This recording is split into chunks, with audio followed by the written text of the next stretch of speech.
ایک لڑکے نے کہا کہ میں نے لو میرج کی ہے اور میری بیوی مجھ پہ بہت زیادہ بھروسہ کرتی ہے. میری شادی کو 7-8 سال ہو چکے, اس نے بتایا. تو میں نے کہا واہ, مطلب اتنا بھروسہ کرنے لگی, اندھا بھروسہ. میں نے کہا اچھا, آج تک پکڑا ہی نہیں. کہہ رہا تھا میں دنیا کا نمبر 1 ٹھرکی ہوں, مجھے نہیں لگتا مجھ سے بھی اوپر کوئی ہوگا زندگی میں, لیکن وہ مجھ پہ اندھا بھروسہ کرتی ہے اور میں نے وہ بھروسہ دلوایا ہے. میں نے کہا کیسے؟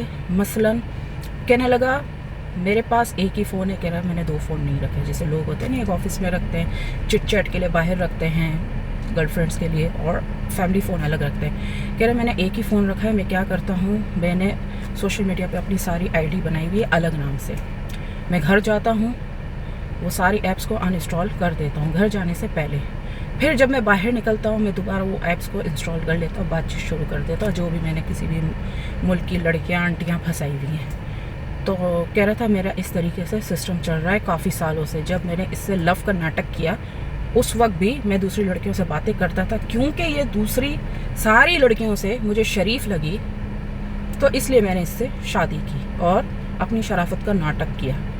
تو کہہ رہا تھا باتیں تو میں بہت ساری لڑکیوں سے کرتا تھا اور کرتا ہوں. میں نے کہا نہیں, اب چھوڑ دو, اب تو مطلب زندگی میں بچے. اس نے کہا میرے 5 بچے بھی ہیں, سب کچھ اچھا سب گڈ ہو رہا ہے. تو میں نے کہا اب چھوڑ دو, اب تو اتنی ساری لڑکیوں سے باتیں بھی کر لی ہیں, دیکھ بھی لیا ہے بھائی عورت کیا ہے, یہ ہے, عورت کی نفسیات بھی سمجھ گئے, عورت کو دیکھ لیا.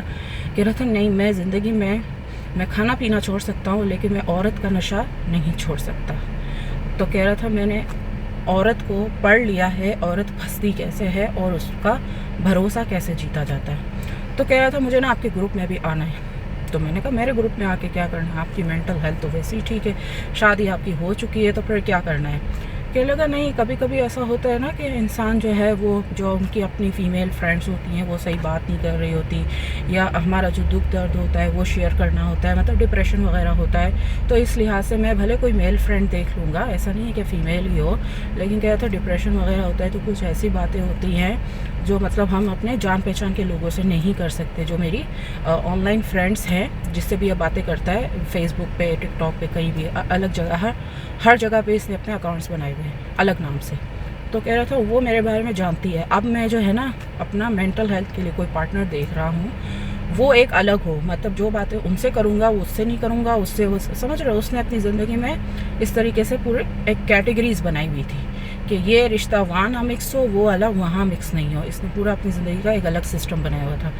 تو میں نے کہا ہو سکتا ہے آپ کی بیوی بھی اس طرح آئی ڈی یوز کرتی ہو, اس نے بھی الگ الگ مردوں سے باتیں کی ہو, اس کو بھی ہزاروں مردوں سے بات کر کے آپ اچھے لگے ہو.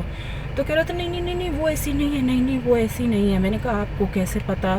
کہتا میں نے اس کا پورا موبائل ہیک کیا ہوا ہے, میں نے اس کا واٹس ایپ یہ وہ سب کچھ میرے فون میں چلتا ہے, میں دیکھتا رہتا ہوں. دوسرا یہ کہ وہ ہر وقت گھر میں ہوتی ہے, کیمرے کے نیچے ہوتی ہے, مجھے پتہ ہے کہ وہ کسی مرد کو دیکھتی ہی نہیں ہے. اچھا, مردوں کی الگ نفسیات ہوتی ہے کہ میں سب کو دیکھوں, میری عورت کو کوئی نہ دیکھے, اور میری عورت بھی کسی کو نہ دیکھے, میری بیوی بھی کسی کو نہ دیکھے, نہ سامنے والا لڑکا میری بیوی کو دیکھے, لیکن میں سب کو دیکھوں, میری بیویوں, اور میں اس کے پیچھے بھی پڑھوں. یہ مرد کی نفسیات ہوتی ہے.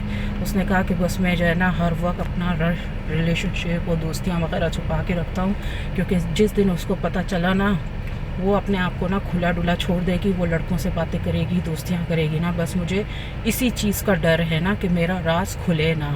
بولا کہ گندا تو میں ہو جاؤں گا, مجھے اس کا مسئلہ نہیں ہے. بولا مرد تو ہوتے ہی ٹھرکی ہے, لیکن پھر وہ جو ہے نا دوسرے مردوں کے پاس جائے گی اور پھر میری نسل خراب ہو جائے گی. مرد کو سب سے زیادہ اس بات کا ڈر ہوتا ہے نا کہ میری نسل نہ خراب ہو جائے, میری عورت نہ خراب ہو جائے. تو کہہ رہا بس مجھے اس بات کا ڈر ہوتا ہے, اور میں اس چیز کو چھوڑ بھی نہیں سکتا ہوں, ٹھڑک چھوڑ بھی نہیں سکتا ہوں, اور نہ میں یہ چاہتا ہوں میرا راز کبھی کھلے, ورنہ میری بہت گھر میں بے عزتی ہوگی اور فیملی سسٹم میرا خراب ہو جائے گا, میری بیوی بھی دوسروں کے پاس جائے گی. میں نے کہا اچھا بھائی ٹھیک ہے, اپنا مینٹل ہیلتھ ٹھیک کرنے, تھوڑی سی فیس ہے, گروپ میں آ جاؤ, کوئی مسئلہ نہیں ہے. تو یہ ہوتا ہے. یہ دیکھو, یہ بہت نارمل بات ہے کہ مرد ریلیشن شپ کرتا ہے, دوسری عورت کے پاس جاتا ہے, دوسری عورت بھی کہیں اور جاتی ہے, بات چیت کرتی ہے. آج کے زمانے میں یہ بہت نارمل ہے کہ آپ کسی سے بات چیت کرو, ٹھیک ہے. بات چیت کا کہہ رہی ہوں, لوگ بہت اوور ہو جاتے ہیں, لیکن اپنی ڈپریشن مینٹل ہیلتھ ٹھیک کرنے کے لیے زندگی میں دوستیاں تو رکھنی پڑتی. میں یہ نہیں کہتی صرف میل کی دوستی ہوتی ہے, فیمیل ٹو فیمیل بھی ہوتی ہے, فیمیل ٹو میل بھی ہوتی ہے. اور مردوں میں یہ ہوتا ہے نا, مرد جب آپ کی زندگی میں زبردستی گھستا ہے یا آپ کو ہاتھ لگانے کی کوشش کرتا ہے جب آپ مرد سے پیسے لو. کس میں مجھے 1 لاکھ چاہیے, مجھے 10,000 چاہیے, تو مرد کہتا ہے اوکے محترمہ آ جاؤ, ہم بھی تمہاری وصولی کریں گے. جب تک آپ مرد سے پیسے نہ مانگو نا, اگر وہ خوددار مرد ہوگا, وہ زندگی کا اگر سسٹم سمجھتا ہوگا دوستی کا, اگر کی بات کر رہی ہوں, وہ کبھی آپ پہ ہاتھ نہیں رکھے گا کہ نہیں میں نے اس پہ خرچہ نہیں کیا, اس نے مجھ سے پیسے نہیں مانگے. ہاں خوشی سے اگر خرچہ کر دیا تو کر دیا, لیکن اگر جس دن عورت مرد سے پیسے مانگتی ہے, اس کی اوقات پروسٹیٹیوٹ سے زیادہ کی نہیں ہوتی. میرے بھی میل فرینڈس ہیں, مجھے گفٹس وغیرہ دیتے ہیں, کسی اوکیجن پہ دیتے ہیں, یہ نہیں کہ ہر وقت, اوکیجن پہ دیتے ہیں. بٹ یہ ہے کہ ہمارا ایک زندگی میں ایک سسٹم چل رہا ہے. میں اس کو یہ نہیں کہتی ہوں میرا خرچہ ہے, مجھے 5 لاکھ دو, مہینے کا 10 لاکھ دو. تو پھر وہ تو کہیں گے بھائی ہماری کیپ بن جاؤ. اگر پیسوں کا ہی سسٹم چلانا ہے محترمہ, تو ہماری کیپ بن جاؤ, ہماری رکھیل بن جاؤ. اس وجہ سے میں کہتی ہوں کہ دیکھو کبھی بھی مرد سے پیسے نہ مانگو. آپ زندگی میں اپنا کام کرو, اپنا بزنس کرو, اپنی جاب کر رہی ہو کرو, جو بھی آپ کی زندگی میں سسٹم ہے, چاہے غریبی کا ہے, امیری کا ہے, خود چلاؤ. اوکیجنلی اگر مرد گفٹ دے رہا ہے, اوکیجنلی جیسے برتھڈے, عید وغیرہ, وہ چیز آپ لے لو, لیکن خود نہ مانگو. جس دن آپ خود مانگتے ہو, مرد اپنے مائنڈ میں کیلکولیشن شروع کر دیتا ہے, کیلکولیٹر اپنا گھمانا شروع کر دیتا ہے. اچھا میں نے اس پہ اتنا خرچہ کیا, یہ وصولی کر دی, یہ وہ, پورا اپنا کیلکولیٹر کھول لیتا ہے. تو یہ دوستی کا اصول ہے, میل فیمیل کی فرینڈشپ کا یہ اصول ہے کہ نہ آپ مانگو نہ وہ کچھ مانگے گا. اگر اس نے خود کچھ دے دیا اوکیجنلی تو ٹھیک ہے, ورنہ مانگنے کا سسٹم نہ رکھو. یہ ایک طریقہ ہوتا ہے. گروپ میں بھی کافی سارے لوگ آتے ہیں. خیر ہمارا تو گروپ ہے وہ ایسا ڈپریشن, مینٹل ہیلتھ وغیرہ کا ہے, تو اس میں لوگ جو ہے وہ بات چیت وغیرہ کرتے ہیں, تو ان کی انڈرسٹینڈنگ وغیرہ ہوتی ہے. تنہائی اتنی ہے زندگی, ایسے تھوڑی سی فیس ہوتی ہے گروپ میں. خیر اگر آپ بھی میرا گروپ جوائن کرنا چاہتے ہیں تو میرا واٹس ایپ چینل بلو ساڑھے غفار کے نام سے ہے, وہ فالو کر لیجیے. بایو میں اس کا لنک بھی ہے, ای میل پہ آپ مجھ سے کانٹیکٹ کر سکتے ہیں. میرے ایس جی فاؤنڈیشن کو ڈونیشن کر سکتے ہیں. آپ کے دل کی دھڑکن سارا غفار.